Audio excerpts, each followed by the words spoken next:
جی جی اس وقت جناب ہمارے ساتھ حافظ سہیل احمد شاکر صاحب موجود ہیں. ہم جیل میں ان کو ویلکم کرتے ہیں، تو آئیں ان سے بات کرتے ہیں جناب کہ جیل میں آ کے کیسا لگا آپ کو. جی السلام علیکم. جی وعلیکم السلام ورحمۃ اللہ وبرکاتہ. جی سر ٹھیک ہے، خیریت ہے سر؟ اللہ کا فضل میں بالکل ٹھیک. آپ سنائیں؟ ٹھیک الحمدللہ. جی ہاں الحمدللہ. پہلی دفعہ جیلم شہر میں حاضری کا موقع ملا ہے اور بڑی خوشی ہوئی ہے، بالخصوص ہمارے انتہائی قابل قدر اور قابل احترام محترم جناب ڈاکٹر فیض احمد بٹی صاحب حفظہ اللہ تعالیٰ، اور ان کی لائبریری اور ان کا یہ مرکز دیکھ کر. اور یہ میرے استاد ہیں جناب. جی اچھا ماشاء ماشاء اللہ ان سے دین سیکھ رہے ہیں، ابھی بھی سیکھ رہے ہیں ان کے ماشاء اللہ ماشاء اللہ. یہ تو بٹ صاحب آپ کے لیے بہت بڑے اعزاز کی بات ہے. پھر جی ہمیں بھی بڑی خوشی ہوئی، اور میرے ہمراہ ماشاء اللہ استاد الخطبہ میرے مشفق اور مربی حضرت علامہ قاری محمد یاسین بلوچ صاحب حافظہ اللہ، وہ بھی تشریف فرما ہے. اور ہماری جماعت کا سرمایہ محترم منشا قادری صاحب جو آج ہمارے قافلے کے امیر ہیں جی الحمدللہ، وہ بھی. اور حضرت قاری صاحب کے چھوٹے بھائی ہیں حاجی کاظم شہزاد بلوچ صاحب. ہمارا یہ تبلیغی ایک قافلہ ٹور جو الحمدللہ 2-3 دن سے جاری ہے اور آگے کی طرف رواں دواں ہے. تو راستے میں ہم رکے ہیں تو بٹی صاحب کی محبت اور ان کا خلوص دیکھ کر بہت زیادہ خوشی ہوئی، بلکہ وہ پنجابی میں کہتے ہیں کہ تھکاوٹ ہی لاتی ماشاء اللہ. جی ماشاء اللہ. جی ہم اپنے چینل کے خصوص سے آپ سب کو ویلکم کرتے ہیں جناب کہ آپ جیلم کی جناب آئے ہیں جیلم میں، اور ہمارے لیے جناب عزت کا مقام ہے کہ آپ جیسے عالم ہم مل رہے ہیں ان سے.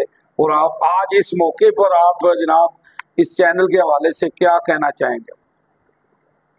ہاں الحمدللہ جو ہمارا پیغام ہے وہ یہی ہے کہ پوری دنیا میں اسلام کا جو نظام ہے وہ عام ہونا چاہیے، اور اللہ تعالیٰ ایسے ہی کر دے.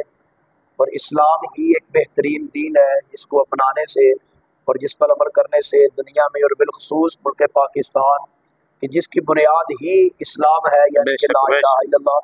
اور جب تک اس ملک میں لا الہ الا اللہ کا نظام نہیں آئے گا اس وقت تک خیر و برکت اور جو رحمت ہے وہ ناممکن ہے. تو اس لیے حکمران بالا کو اور عوام الناس کو اور سب کو یہ کوشش بھی کرنی چاہیے کہ حتی الامکان اپنی زندگی کو اسلام کے مطابق بنائیں اور اسلام کا نفاذ کریں. اور اسلام ہی میں ہی عزت ہے اور اسلام ہی آخری دین ہے. اور یہ رسول اللہ صلی اللہ علیہ وسلم نے فرمایا کہ اسلام دنیا میں غالب ہونے کے لیے آئے، مغلوب ہونے کے لیے ایک وقت آئے گا. نبی علیہ الصلوۃ والسلام کا فرمان گرامی ہے کہ اسلام پوری دنیا میں غالب آئے گا، اور اسلام کے دشمن انشاءاللہ زیر ہوں گے اور اسلام پوری دنیا میں غالب آئے گا. اور ہماری اور بالخصوص امت مسلمہ کی، ہماری امت مسلمہ کی عزت اور بھلائی اسی میں ہے کہ ہم اسلام کو اپنے مطابق نہ کریں بلکہ اپنے آپ کو اسلام کے مطابق بنائیں، اور جو اسلام کے احکامات ہیں ہم اس کے مطابق زندگی گزاریں تاکہ اللہ تعالیٰ ہمیں دنیا میں بھی ہم پر راضی ہو جائے اور قیامت والے دن بھی اللہ تعالیٰ ہم پہ راضی ہو کے ہمیں جنت کا داخلہ نصیب کر دے. اسلام میں عزت ہے.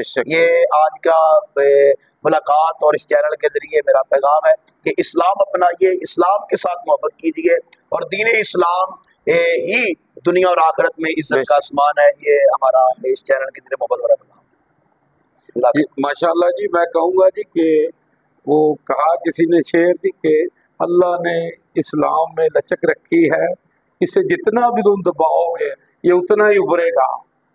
تو جناب میں یہاں پہ آخر میں کہوں گا جی کہ سورج ہر شام یہ پیغام دیتا ہے کہ مغرب کی طرف جو بھی جاتا ہے وہ ڈوب جاتا ہے. یو جی نیوز جاوا جی چینل.